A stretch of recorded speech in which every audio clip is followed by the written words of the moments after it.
Boa noite.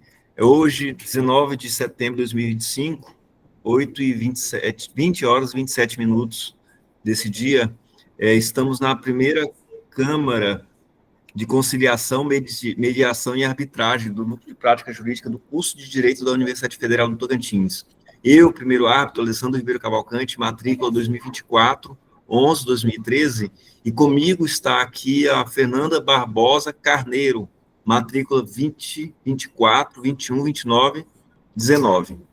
Trata-se de contrato empresarial, cujo número é 081/2025, dígito 2, e que versa sobre fornecedor não cumpre prazos para entrega de matéria-prima, resultando em prejuízo na produção. Quero convidar a demandante, senhora Elizabeth, para que faça uma breve apresentação, seguida também do Fabrício. Eu sou Elizabeth Nonato Ferreira Lima Cunha, brasileira, nato, residente em Palmas, Tocantins, estudante terceiro período de Direito, empresária e dona da empresa Confecções Lima Limitada. Fabrício. Boa noite a todos, sou Fabrício Passo de Souza, brasileiro nato, estudante regularmente matriculado sob o número 2024, 21, 26, 82, terceiro período do curso de Direito na Universidade Federal de Tocantins, empresário e proprietário da empresa Fabrício Paz ME, fornecedora de tecidos e citada na seguinte demanda. Muito bem. A parte autora, a senhora Elizabeth Nonato Ferreira Lima Cunha, já apresentada, deu início a este processo alegando que sua empresa, Confecções Lima Limitada, mantinha contrato formal com a empresa da parte ré, Fabrício Passos ME. Ocorre que entre junho e julho de 2025, o requerido descumpriu o prazo de entrega dos tecidos. Em suma, trata-se de ação de inadimplemento contratual do fornecedor de tecidos, a empresa de Fabrícios, que causou a requerente grandes prejuízos financeiros, trabalhistas e comerciais, a levando a buscar reparação judicial na casa de R$1 milhão mais juros. Dando seguimento, eu passo a colher o depoimento pessoal da parte demandante, senhora Elizabeth. Então, eu sou a proprietária, né, da empresa Lima Confecções Limitada, atuo há 5 anos, né, no mercado e contratei a empresa do senhor Fabrício para fornecimento de matéria-prima, no caso de tecidos, para confecções de camisetas. Eu atendo hoje 15 lojas aqui em Palmas, que eu confecciono as camisetas e forneço a eles já o material pronto. E ocorreu que em uma dessas entrega em junho, o nosso contrato diz que tem um prazo de 15 dias para entrega, no entanto, ele atrasou 30 dias, o senhor Fabrício atrasou 30 dias a entrega, o que me causou sérios prejuízos, com férias coletivas de funcionários, multa, perdas de contrato, e por isso eu venho requerer, né, pedir a minha reparação pelos os danos causados pelo senhor Fabrício. Tendo ouvido os relatos da senhora Elizabeth, damos continuidade, tratando da contestação apresentada pelo réu, Fabrício Passos de Souza, que, na oportunidade de se defender, alega reconhecer a relação contratual e que o atraso não decorreu de sua conduta, e sim do caso fortuito de força maior.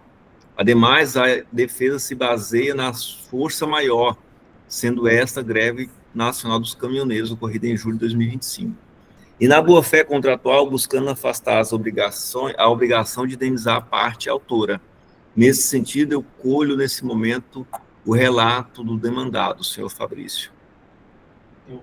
No que concerne à demanda movida pela senhora Elizabeth Nonato Ferreira Lima Cunha, eu reconheço totalmente o vínculo entre as nossas empresas para o fornecimento desse tecido, porém, eu alego que eu não tive culpa ou sequer dolo ou negligência nesse atraso. Como supramencionado nos autos e comprovado pelas provas, foi devido à greve nacional dos caminhoneiros em julho de 2025. E, ademais, eu trago que, como o vídeo anexado pela minha colaboradora, a caminhoneira senhora Maria, ela cita, senhora Elizabeth, senhor Fabrício, estou aqui perto de Gurupi, mas não vai dar para Elizabeth, e mostra o trânsito completamente congestionado. E cito o próprio artigo 393 do Código Civil, que fala que o devedor não será responsabilizado pelos prejuízos causados por caso fortuito e força maior.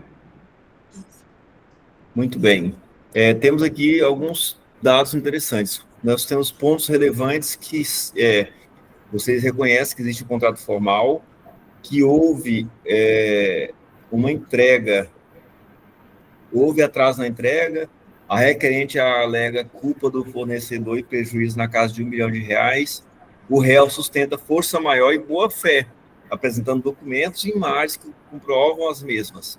Os pontos convergentes, ambas as partes reconhecem o contrato, o atraso e os impactos negativos gerados. Diverge quanto à custa do inadimplemento e à responsabilidade dos prejuízos.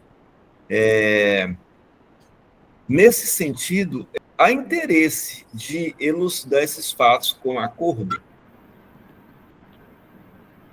Eu posso estar falando, senhor Vossa Excelência? Sim, à vontade. Sim. O senhor Fabrício, ele alega força maior, mas existe a doutrina, ela dá duas definições para a força maior própria e a força maior, a imprópria e a absoluta. A absoluta é quando tem algum desastre naturais, né? Tsunami, enchente, essas coisas. E a imprópria é quando ocorrem greves cíclicas, no caso dos caminhoneiros. Então, isso não justifica. Então, ele assumiu o risco quando ele escolhe uma única modalidade de transportar sua mercadoria para os seus fornecedores, que é a modal via rodoviária.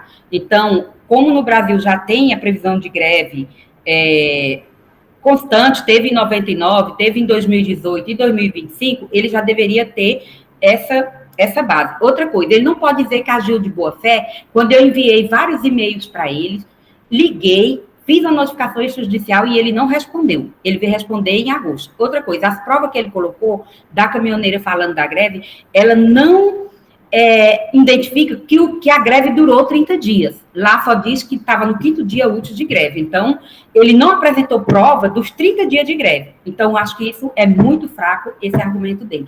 Por isso, senhor Vossa Excelência, árbitro, eu peço que ele arque, sim, com os prejuízos que eu tive pelo inadimplemento dele. Tem algum acordo a ser proposto, Elizabeth? Ou o próprio Fabrício? Posso falar? Primeiramente, gostaria de citar que há uma grande contradição na fala da senhora Elizabeth, porque como que seria uma assiduidade de 99 para 2018, são 19 anos. Se isso é uma assiduidade, eu não sei o que de fato é.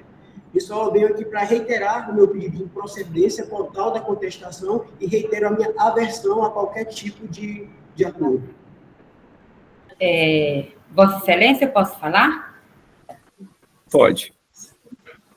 Eu contesto, o Fabrício, ele agiu de má fé, ele feriu o artigo 422 do Código Civil, que fala da boa-fé objetiva, que ele deveria ter dado explicação e, nas conversas que a gente tentou ter, ele deveria ter tentado negociar, achar a melhor maneira de amenizar esse prejuízo para mim. Então, eu não faço acordo, eu acredito que ele é responsável, sim, por esse prejuízo que eu tive. Quando ele ficou em silêncio durante esse tempo todo, de julho até agosto, ele estava assumindo o risco que poderia vir de prejuízos causados à minha empresa. Obrigada.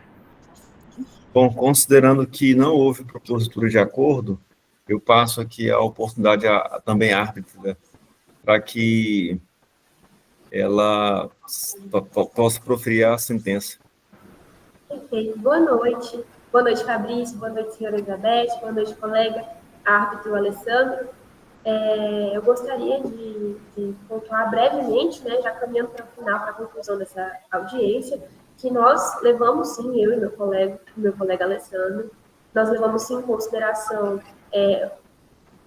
como ficou comprovado o atraso da entrega dos resíduos, o prejuízo que isso gerou à parte demandante, né, mas como também foi comprovado pela parte réu, Fabrício, que o atraso recorreu de evento de força maior, certo?